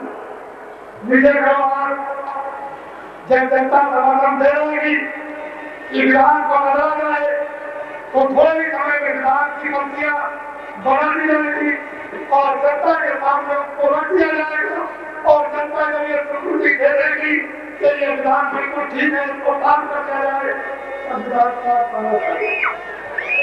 ये नहीं दो चार आदमी 2-4 आदमी बैठ करके जैसा करना दबाए न उनको मालूम लोग न उनको मारना प्रणाली सब खत्म हो गए। ये तो लोग पर प्रणाली कराए क्या है, गिराओ मंदिर गिराओ, मैं गिराओ, इसको भागो उसको भागो। अरे बेटा इंसानों की जो लोग कौन हड़ताल जो करते और कराते हैं, किसी की सभाओं में धार्मिक राजनीतिक हुनर करते और कराते हैं, ये तो बात है अचंत है। किसी को तो तुम मार कहते इसकी इस देश की गलती लेके अपनी उनकी हिफाजत और रक्षा करने का इंसान और मनुष्य का दायित्व और बचना छोड़िए और ये काम जला दी, वो दफ्तर जला दिया, वो कारखाना जला दिया, वो रोड जला दी, वो रिक्शा जला दिया, इस बेचारे कुत्ते वाले को लूट दिया। क्या ये बात पूरे हिंदुस्तान में प्रजा न प्रजा का सवाल और न आपको राष्ट्रीय को सवाल, ये सब खत्म हो गया। अब विभाग से चुनाव आएगा तो एक एमपी 10-10 करोड़ रुपया खर्च करेगा, खास एमपी 20-20 करोड़ रुपया खर्च करेंगे, एक करोड़ रुपया खर्च करेगा। ये कहां से बात आई? 50 साल नहीं हुए जो तनख्वाह एमपी की मिलती है 50 साल में 1 करोड़ नहीं बनता, तो ये 70 करोड़ एक चुनाव में ये कहां से बात है? ये कार्यधारी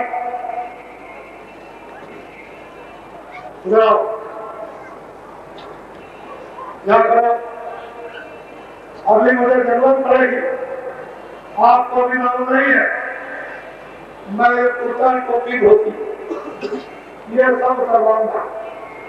मेरा दिलाओ की पत्थर फोटो भी चल जाओ, ये देखो ये लगाऊंगा करोड़ों आदमी और करोड़ों आदमियों को दिल्ली ले जाऊंगा और फिर मुझे राष्ट्रपतियों को बुलाऊंगा कि आपके हिंदुस्तान गरीब जनता ने जो आपने कर्जा दिया उसमें आपने अपना आदमी क्यों नहीं दिखाया?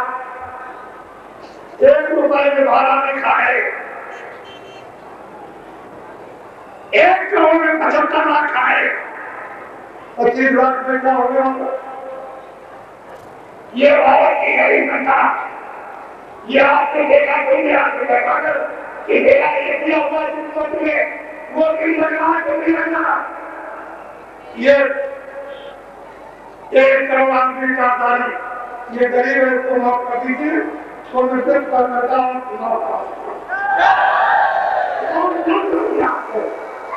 आपको तो अपना साथ चाहिए, चलो ये करूंगा ढलाओगे, आपको भी मालूम नहीं है, इसलिए आप मेरी बातों पर पूरा ध्यान दे। और जिसकी उम्र 60 साल की हो गई, ईश्वर का पहला बेटा क्या, वो कोई भी हो, इससे हमें कोई मतलब नहीं, लेकिन मैं ये जानता हूं कि प्रजातंत्र का वास्तव में नाम लेते हो तो जिस तरह से विपक्ष के लोग पैदल चलते हैं, साइकिल में चलते हैं, संविधान करने वालों को भी क्यों आना चाहिए। आकाश का बाण और पृथ्वी का बाण इन सभी पर कुछ लग जाना चाहिए और नीचे ऊपर करके जनता में आप प्रजातंत्र कीजिए और प्रजातंत्र के मुताबिक आप इसको भरोसा लीजिए और किसको भरोसा मिलता है। अरे राष्ट्रपति जी, जब कभी चुनाव हो और आपके पास में जब चुनाव कराने को प्रस्ताव आए तो उसको पास कर देना, उसी प्रस्ताव कर देना कि वर्तमान प्रधानमंत्री का आह्वान नहीं बनाया जाएगा। यह कभी है हर व्यक्तियों का आपको शिकायत करेंगे, आपको भी मालूम नहीं पड़ेगा, इसलिए जरूरी है नीचे उतर के आ जाओ और देश की जनता को कुछ समझाओ, अपने कामों को उसके बाद से कुछ होने को नहीं करता है। ये जरूरत भी है काशी के काम करे जाए, गाँव को हम सही मिलेगा, ये जिस प्रकार होता है, ये हमारे कितने के बाद सजू प्रेरणा वापस सजू सीखने के बाद ये कभी ना कभी अच्छे कामों से मिला, जिस काम के लिए मिला नहीं, रोटी रोटी ने अपने घर को बना दिया, ऐसा जीवन देखा है। इसलिए इनकी तरफ आप देखो, व्यापारियों किसी के हाथ को खाता नहीं,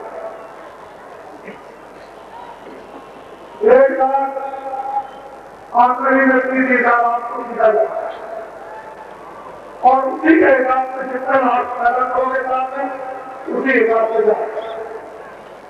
ये जो आपके बयान तमाम तक करेंगे, ये सब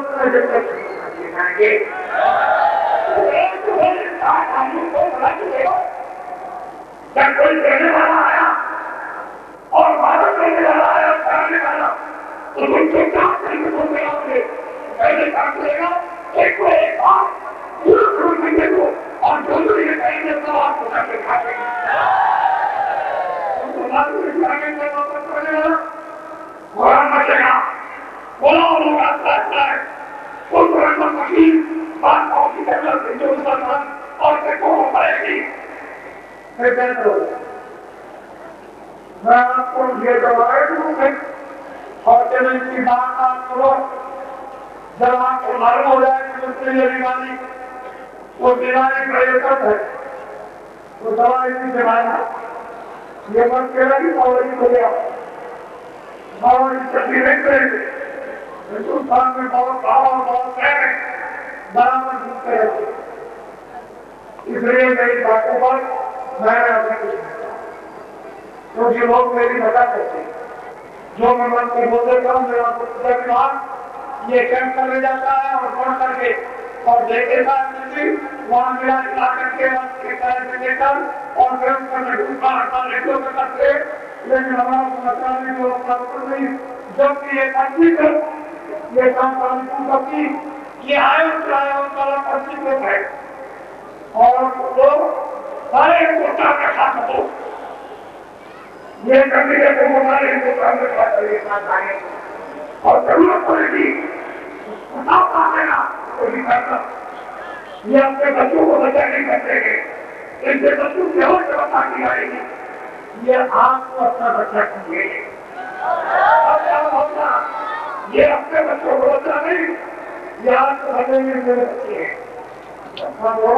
इतने दिनों में घाट आपको तो जाना चाहिए था, जगह के घाट नसीब हो जाता, मैं इंसान बना क्योंकि तैयारी कर रहा था कि वो जगत को हमें चलाएगा, जब बोला देगा तो फिर उसके लिए कोई आशा होना चाहिए कि तमाम लोग आएंगे।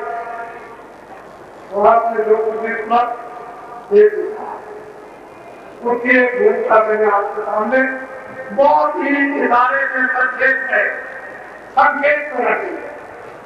मैं आपको बात बताने वाला हूँ, मैं तो करने वाला हूँ, मैं कुछ नहीं करूंगा, मेरे साथ से वापस करेंगे, मुझे कुछ नहीं कर।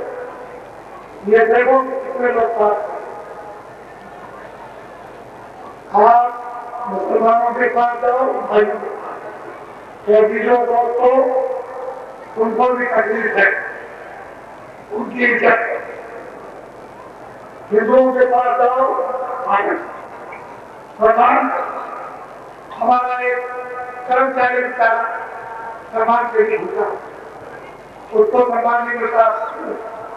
एक सरकारी विचारा उसको सम्मान मिलना चाहिए, अपने काम करते, किसी को कोई सम्मान नहीं, न इनको उनसे सम्मान ना उनको इनसे सम्मान।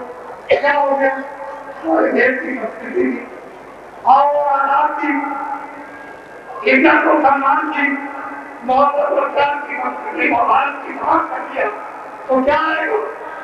ये तो आपके सामने बोली मालूम जो चल रहे एक मैं आपकी जो मैंने अमृतसर में 24-25-26 में जो महाकाली वापस होने के और अमृतसर मंदिर में कोई घटना मत होने दीजिए, नहीं तो गंभीर परिणाम होंगे। लेकिन देश के नौजवानों मेरी बात सुनेगा, मैंने बहुत पूछा और अपनी मैंने उनसे कह दिया पहले ही नासिक में सूरत में जल्दी से जल्दी वहां सिपाहियों को मंदिर से बिठा दीजिए और फिर कहते तो जल्दी से जल्दी दिल से को बंद कर दिया और क्या कर दीजिए। हेलो 90% देखना इस बात के संविधान खंडित में लोग जेलों में पड़े हुए 90%। हमको सब मालूम है जो 90% जेलों में देखना सजा पाने में उनको छोड़ दिया जाएगा, हमको मालूम है। इसलिए मैं अनुरोध प्रार्थना करूंगा और मैं कुछ पूछना चाहूंगा, उसको आप बताएंगे। ये मैंने आपके सामने दीवार बनाने का दीवार ये मेरी घर बना अपनी जगह पर छूट जाए और आंदोलन क्यों करना कर विधान के उतरते ही सामने जाए। और देखिए अगर हिंदुस्तान की जनता अपने हृदय से देने वाले मंदिर नहीं और जिला में मुसलमानों में न करे तो बाबा जी का नाम तोड़ दिएगा। और आप सुनिए बाबा जी का इस किराए के मकान का नाम किसी था आश्रम में बसरा। मैं सारे हिंदुस्तान में देवदेव नाम का प्रचार करता हूँ, खुदा का उद्धार का और प्रभु का उस भगवान का नाम देवदेव बाबा जी का किराए के मकान का नहीं। मैं वही आदमी हूँ जो सन 75 में कानपुर के गुरुनाथ के मैदान में निरंतर पहुंचना था। मैंने वहां बताया कि मेरा नाम तुलसी था और आश्रम मथुरा में जय गुरुदेव नाम का जो काले विचार न था वो भगवान का है। ये संसार में कुछ आपने कुछ सोचा था कि भारत की जनता बाबा जी के पास आ रही किसी तरह से कोई जनता कर दिया जाए। ऐसी घटना की रेडियो हम भारत में की जाए कि बाबा जी किसी गांव में किसी के पास के लिए खड़े होने पड़ा है, लेकिन बाबा जी को अपनी करते थे, हम तो जानते थे कितनी बात के रहा है इसके बाद झूठी बात कितने ये पंजाब में जो कुछ विवाह कैंडर में बता दीजिए और सब पंजाब के सामने आ जाएगा। जो सिर्फ कीड़ी नहीं था, जो तुरंत आगे था उसके लिए 15 दिन प्रदान किया गया कि वहां पर तमाम पीढ़ी और प्रदान कर गया और तमाम ऐसी चीज मिलेंगी। अरे तो हनुमान गली में जाओ तो आपको लकी मिलेगी। उसके बाद परिवार की पुरानी पद्धति है, आवाज में लड़कों की बंदूक भी है, लेकिन कारखाना नहीं था, ये झूठा प्रचार था। ऐसे झूठे प्रचार के लिए एक है, आपको अगर गुमराह किया जाए तो फिर तुम्हारी संख्या है तो प्रकार का उपयोग और आपकी भारत की खुशी को मत दे, इस खुशी को देखने की जरूरत नहीं। ये खुशी को खुशी है कि आपने 5 साल पहले बेच दिया और खुशी को सामने ले दिया तो ये सारा सामने कुछ और खुशी का उपयोग करो और मजबूत खुशी को की रात में इसको अच्छी तरह से बनाना चाहिए अभी से ही और धीरे से जिन लोगों की साथ कंफर्म हो गई उनको पहले धीरे से साफ करो और जो लोग चरित्रहीन हो धीरे से उनको साफ कर दो। ये तो आप करना है, ये कक्षा का हम लोग तो नहीं करते, ये पीछे भी चिल्लाते इसलिए आपके सामने मुझे से हुक्म हुआ उस अल्लाह का उस भगवान का कि तुम ये काम कर लो। मैंने उसके हुक्म को कबूल किया, उसके हुक्म को बजाया, कुछ नहीं किया। उन्होंने कहा नहीं कह रहा हूँ, ये ख्याल मुझे बोला कह रहा हूँ जो पानी में लिखा है, जो काम करते थे, जो रावण कितने पहला महाभारत प्रयोग के धर्मों में वो इसी को पैर करते हुए महाभारत करा दिया। मुझे सुनना पुराने की हुक्म रहेगा, इसमें दरखास्त दी है उसके दरबार में एप्लीकेशन 1 करोड़ को हुक्म दे दीजिए तो 1 करोड़ को पास करा कितने बताएंगे 1 करोड़ में तय दिया। जब मुझे इजाजत मिलेगी चाहे उसका और तुरंत कैसे लगेगा और कोरोना समाज की तरफ अपना जाति में तरफ अपना बाजार की तरफ अपना घर में तरफ आपको इस देश के लिए, इस धर्म के लिए, इस बाजार के लिए, इस परिवार के लिए, इस ईमान के लिए, इस प्रेम और त्याग के लिए, लोगों की जानों के हिफाजत के लिए लोगों की आपको तो बड़ा भारत का संविधान बन गया है। आप लोग चाहते हो तो जरा हाथ को आप दिखाओ। ये बात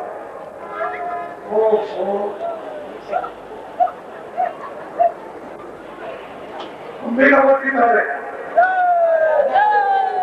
हम भी करेंगे लेकिन अब क्या करें, हम भी किसान हैं, हमको चलाते हैं भी खेती में जो पैदा करते हैं सब अनाज को आता है, सब खाते हैं।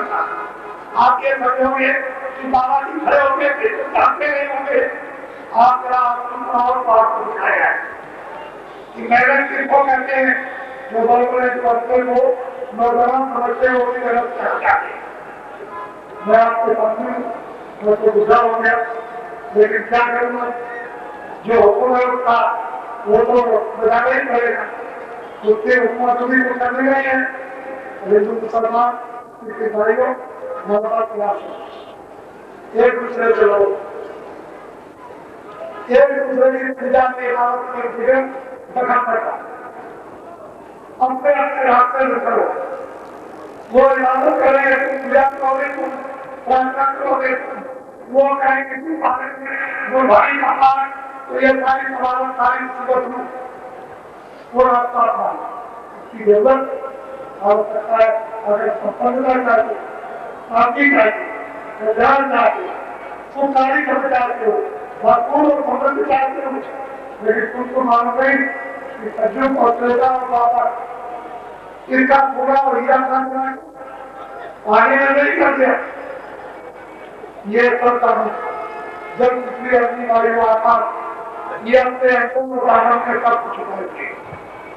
जब फकीर और था खुदा से मिन्नत करेंगे, भगवान से प्रार्थना।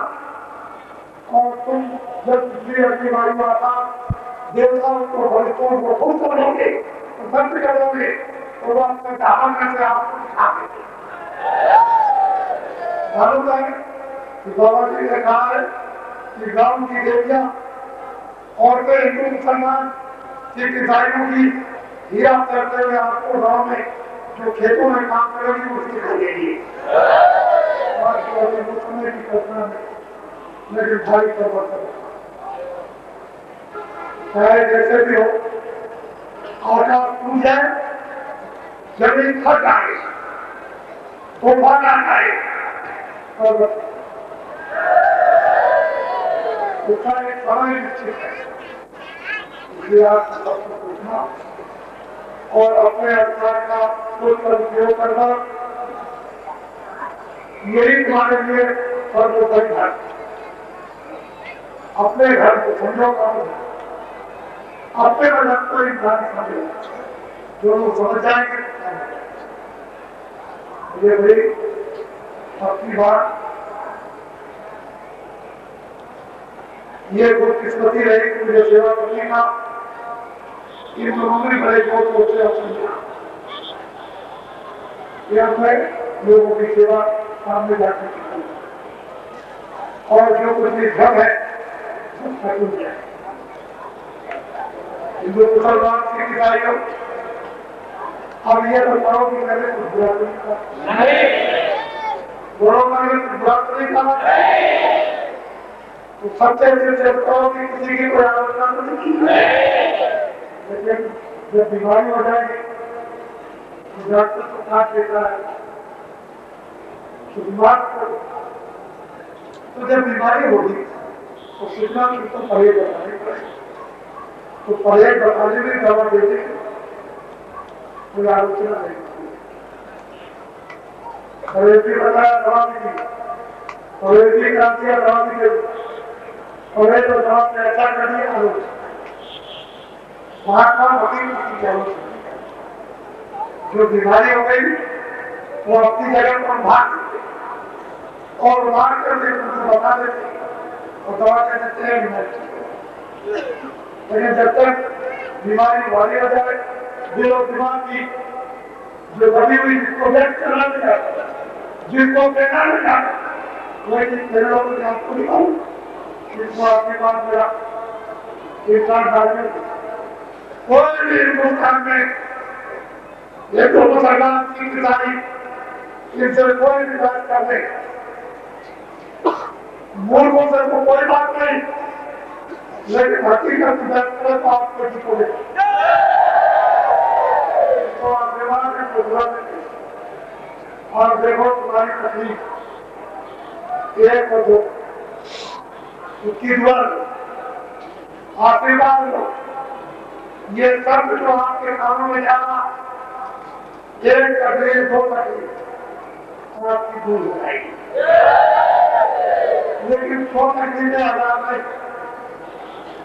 और इतना तो देखो कि एक महीने में कितने लोग यहाँ सुनाए, इन मकानों पर जमीन पर खड़े बैठे, किसी की मौत पर मृत्यु हो गई।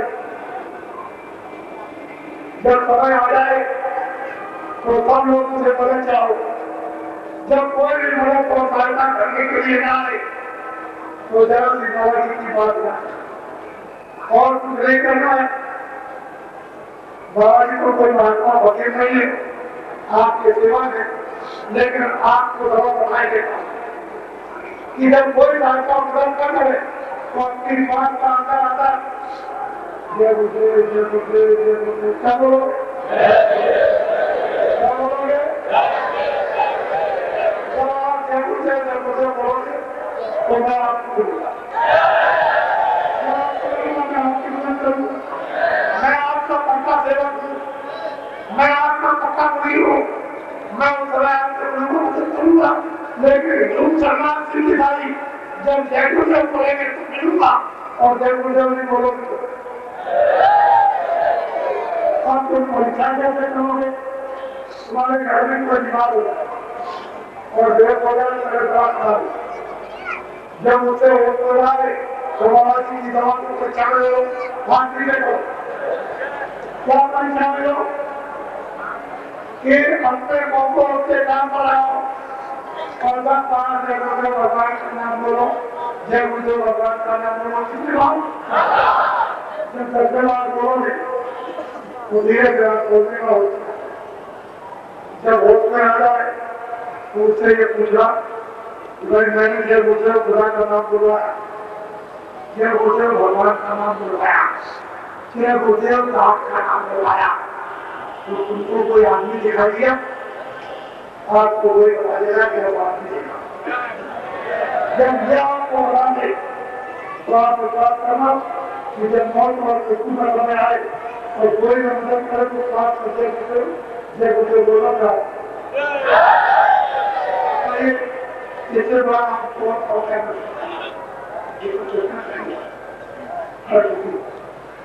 तो जब कभी आप दोबारा आपके नगरों में किसी मैदान में जब आपको सूचना दे कि बाबा जी का कार्यक्रम के 4 गाड़ियों के साथ आशीर्वाद के रूप में हो गया, तो वो आशीर्वाद कोई नहीं, आपको भी आशीर्वाद मिले।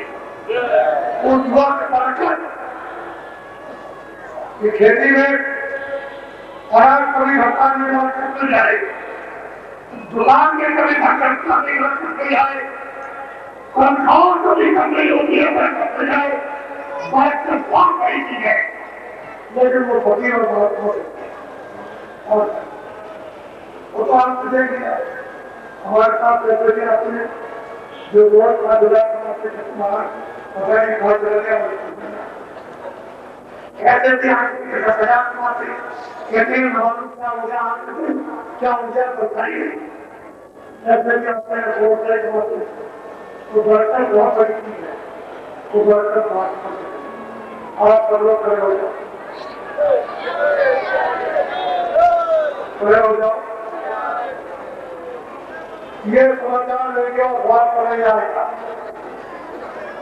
जाओ और ये बताओ कि आप लोग राष्ट्रपति को समर्थन हो गए क्यों समर्थन कर दिया है? जो कि संविधान के मुताबिक निष्पक्ष और स्वच्छ भारतीय प्रजातंत्र के मुताबिक चुनाव करा दिए गए। ये देखिए आप नीचे करो, नीचे करो। आप लोग चाहते हो कि जब लोकसभा का प्रस्ताव आए चुनाव के लिए तो उनको स्वीकार कर लिया जाए, वर्तमान प्रधानमंत्री को आह्वान कराया जाए। ये जनता की पुलिस पार्टी है। अब आप लोग चाहते हैं कि भारत के विधान बदलिए जो आवाज आइए हमारा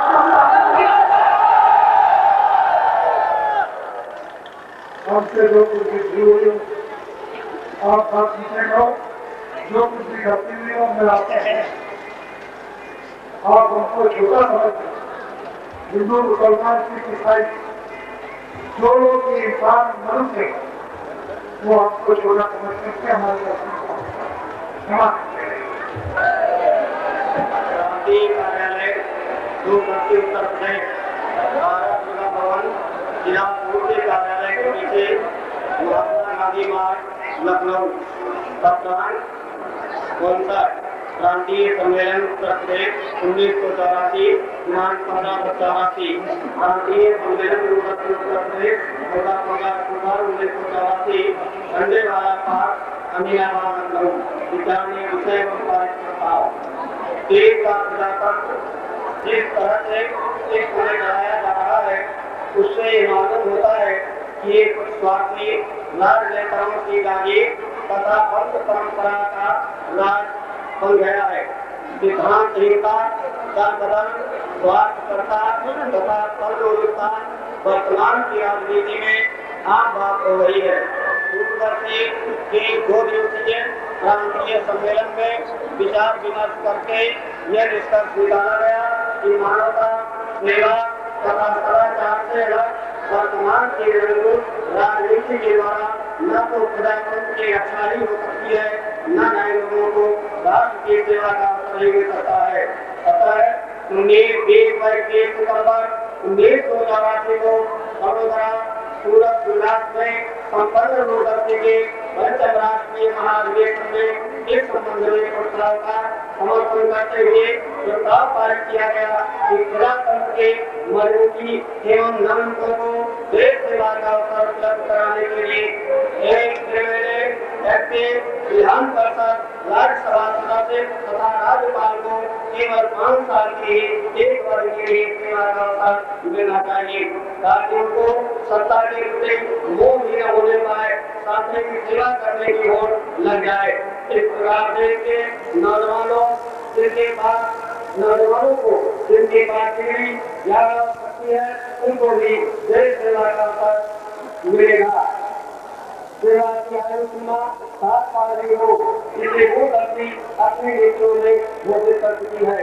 प्रस्ताव नंबर 2, भारत का वर्तमान संविधान जो बड़ा जटिल और कठिन है, जिसे सत्ताधारी लोग अपने स्वार्थों की पूर्ति के लिए बदलते रहते हैं, जिसके संबंध में चर्चा की गई तथा संविधान द्वारा गरीबों, किसानों, मजदूरों के सामने उपस्थित व्यवहारिक कठिनाइयों पर प्रकाश डाला गया। इस गरीब के पास आया एक है तो हाई कोर्ट में नहीं जा सकता, क्योंकि कोर्ट से वर्तमान संविधान को बदलने की दूरदर्शी नीति का समर्थन करते हुए प्रस्ताव पारित किया गया कि देश का वर्तमान संविधान बदला जाएगा तथा इसके बदलने के लिए जो जनमत संघर्ष चल रहा है वह जारी रखा जाएगा। प्रस्ताव संख्या 3, दूरदर्शी के एक क्रांति सम्मेलन में इस समय पर चल रही दंड प्रणाली तथा उनके दुष्परिणाम पर गंभीरता से विचार किया गया तथा यह निष्कर्ष निकाला गया कि इस समय 90% बेगुनाह लोग सजा पा रहे हैं और भुगत रहे हैं, क्योंकि ये लोग धर्म के अभाव में न्याय नहीं करा सके। इस संबंध में ये प्रस्ताव पारित किया गया कि दूरदर्शी धारी जो 90% बेगुनाह लोग सजा भुगत रहे हैं उन्हें जेल से छोड़ देंगे। प्रस्ताव संख्या 4, सम्मेलन में एक राष्ट्रभाषा के महत्व एवं आवश्यकता पर बल दिया गया तथा 21 सितंबर 1984 को वडोदरा सूरत में संपन्न पंचम राष्ट्रीय महाधिवेशन में भारी सारे देश पारित प्रस्ताव इसमें सारे देश की एक राष्ट्रभाषा किए जाने का समर्थन किया गया था। उसका समर्थन करते हुए प्रकाश डाला गया कि बिना एक राष्ट्रभाषा के राष्ट्र संगठित नहीं रह सकता तथा राष्ट्रीय अखंडता के लिए एक राष्ट्रभाषा की नितांत आवश्यकता है। सबसे दुखद बात यह है कि आजादी के 35 वर्षों के बीत जाने के बाद भी अपने देश की एक राष्ट्रभाषा नहीं हो सकी। विदेशी भाषा अभी हमारे ऊपर लड़ी हुई है। सर्वसम्मत से ये प्रस्ताव पारित किया गया कि सारे देश की एक ही राष्ट्रभाषा होनी चाहिए। दूरदर्शी तो राष्ट्रभाषा के संबंध में अपनी नीति पहले घोषित कर चुकी है। प्रस्ताव नंबर 5, देश का व्यापार जितना इस समय सत्ता की राजनीति से प्रभावित है उतना कभी नहीं रहा। इस समय दोनों क्षेत्र के व्यापार घाटे से प्रभावित है, विशेषकर सार्वजनिक क्षेत्र के व्यापार। विचार विमर्श के पश्चात दूरदर्शी नीति का पुष्टिकरण करते हुए प्रस्ताव पारित किया गया कि दूरदर्शी धारी व्यापारियों उद्योगपतियों से कोई चंदा न लेते हैं तो भविष्य में इतनी महंगी नहीं रहेगी। दूरदर्शी धारी व्यापारियों उद्योगपतियों से कोई चंदा न तो लेते हैं और न भविष्य में लेंगे। अन्य पार्टियों को भी इनसे चंदा नहीं लेना चाहिए, तभी महंगाई कम हो सकेगी। Wealth tax, surcharge, sale tax खत्म करके एक दूसरी करती है। प्रस्ताव नंबर 6, राष्ट्र के विकास एवं उसकी समृद्धि के लिए कर्मचारी अधिकारियों के महत्व पर प्रकाश करते हुए प्रस्ताव पारित किया गया कि कर्मचारियों अधिकारियों के रिटायर की आयु 60 साल करने के साथ रिटायर होने के लिए उन्हें व्यक्ति प्रोविडेंट फंड व पेंशन लगाकर मिल जाएगा। या दूसरी ये जाकर वह फंड नहीं मिलता है तो उनकी सर्विस तब तक जारी रहेगी जब तक सभी देश वह कार्य नहीं मिल जाते। दूरदर्शी ने इस आशय की नीति पहले ही स्पष्ट करती है। प्रस्ताव संख्या 7 राजनीतिक परिवर्तन का एक माध्यम वर्तमान समय में निर्वाचन ही है। अब देश में सिद्धांतहीन व निरंकुश राजनीति जनता का भला नहीं कर सकती है। अब दूरदर्शी ये चाहता है, अतः प्रस्ताव पारित किया गया है कि भावी निर्वाचनों में उत्तर प्रदेश की समस्त लोकसभा एवं विधानसभा क्षेत्रों से दूरदर्शी अपने प्रत्याशी खड़ा करेगी। देश के सभी लोकसभा क्षेत्रों से दूरदर्शी प्रत्याशी खड़े करने का निर्णय राष्ट्र स्तर पर पहले ही लिया जा चुका है। निर्वाचनों को सफलतापूर्वक संचालित करने के लिए प्रदेश स्तर पर 11 सदस्यीय चयन एवं संचालन बोर्ड का भी गठन किया गया। 31 दिसंबर 1984 तक सारे प्रदेश में दूरदर्शी के प्रचार व प्रसार व संगठन के लिए विशेष संपर्क एवं प्रचार अभियान चलाने का निर्णय लिया गया। जय गुरुदेव। जय गुरुदेव। इस सम्मेलन में प्रस्ताव को भी दूरदर्शी महामंत्री उत्तर प्रदेश माननीय डीसी जी आपके सामने पढ़ रहे थे। तत्पश्चात इस सम्मेलन के समापन घोषणा राष्ट्रीय स्थानीय संग्राम चौधरी करेंगे और पार्टी का सबका आभार प्रदर्शित करेंगे। नाम के अध्यक्ष माननीय संग्राम चौधरी। जय गुरुदेव। धन्यवाद। 1984 को झंडे वाले 5 इलाहाबाद में आयोजित किया गया। दूरदर्शी के जन्मदाता परम पूज्य बाबा गुरुदेव जी महाराज ने संभाल कर जो आशीर्वाद मार्गदर्शन और महान संदेश दिया है, इसके लिए हम उनके चरणों में वंदना करते हुए हार्दिक आभार व्यक्त करते हैं तथा भविष्य के लिए भी आशीर्वाद एवं मार्गदर्शन की कामना करते हैं। राष्ट्रीय सचेतक डॉक्टर बालकृष्ण तिवारी जी तथा अन्य राष्ट्रीय पदाधिकारियों ने बढ़ाकर जो समय और मार्गदर्शन दिया है, उनका भी हृदय से हम आभार व्यक्त करते हैं। प्रदेश के विभिन्न भागों से प्रदेश के विभिन्न भागों से आए हुए प्रतिनिधि भाई बहनों ने जो कष्ट उठाकर सम्मेलन में भाग लिया, सहयोग देकर इसे सफल बनाया, हम उनकी भी धूल धूल सराहना करते हुए धन्यवाद देते हैं। लखनऊ नगर तथा अन्य जिलों की नगर ग्राम की जनता जनार्दन ने जो अपना समय और सद्भाव देकर आयोजन को सफल बनाया है, हम दूरदर्शी उत्तर प्रदेश की ओर से विशेष आभारी हैं तथा भविष्य में भी उनके सद्भाव और सहयोग की कामना करते हैं। अंत में इस आयोजन को सफल बनाने में लखनऊ के प्रशासन के कर्मचारियों अधिकारियों ने बिजली लाभ स्पीकर और सम्मेलन के व्यवस्थाओं के संपन्न कराने वाले सहयोगियों ने जो सहयोग दिया है, हम उनका भी हार्दिक आभार व्यक्त करते हैं। दूरदर्शी की उत्तर वृद्धि की कामना एवं संकल्प के साथ इस सम्मेलन के समापन की घोषणा करते हैं।